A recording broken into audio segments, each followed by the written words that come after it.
Қайырлы күн, құрметті көрермен, менің каналыма қош келдіңіздер. Баршаңызға ұстаған оразаларыңыз қабыл болсын.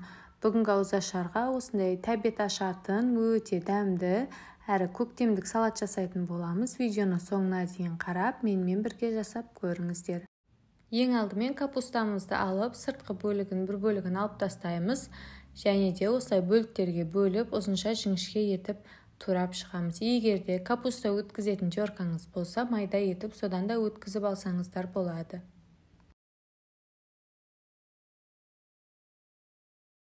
Капустамыздың барлығын осылайша жіңішке майда етіп турап алғаннан соң, қыздар, мінекей осылай жіп-жіңішке етіп тураймыз. Бетіне тұз сеуіп, кішкене мыжып қойсақ та болады, немесе осылай тура берсе де ештеңе етпейді, өзінің суы шығатын болады, ең соңында араластырсаңыздар да. Содан соң қиярымызды алып тураймыз. Осылайша екі жағын алып тастап, бөліктерге бөліп алып, қыздар, қиярды қатты ірі етіп тураудың қажеті жоқ, осылай кішкене майдалау етіп турап шығамыз.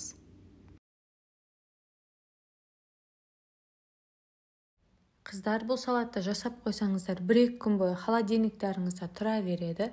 Тұрған сайын өзінің суы бөлініп, дәмі де өте керемет болып шығады. Кез келген тағаммен ұсына берсеңіздер, тәбетіңізді ашатын өте әдемі салаттардың бірі болып шығады. Міндетті түрде жасап көріңіздер. Қыздар, менің каналым сіздерге пайдалы болып жатырса, рецепттерім ұнап жатса, видеоларыма лайк басып, пікірлеріңізді қалдырып, міндетті түрде тіркеліп отыруды ұмытпаңыздар.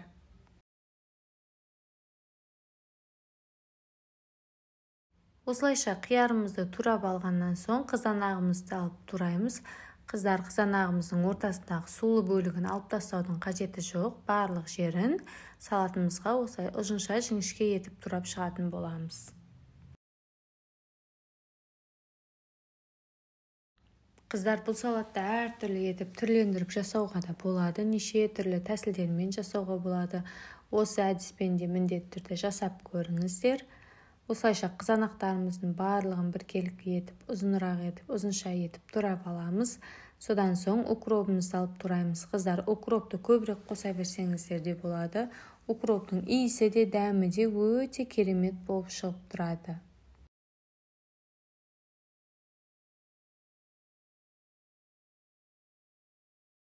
Укроптарымызды майдалап турап, ыдысымызға салып аламыз.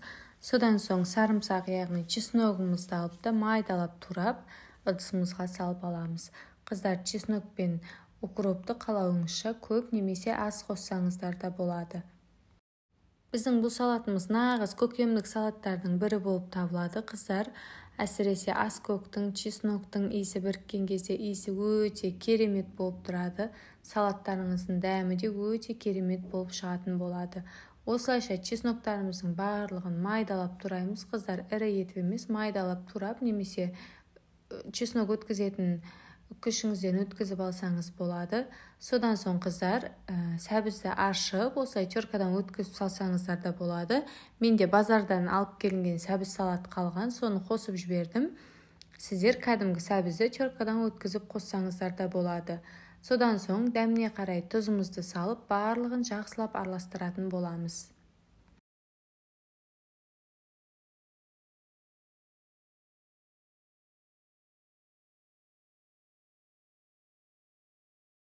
Қыздар, осылайша барлығын жақсылап араластырып аламыз. Біздің салатымыз құрғақ болып қалады деп ойламаңыздар. Барлығын араластырып қойғаннан соң өзінің суы бөлініп шығып, өте күшті болып тұрады.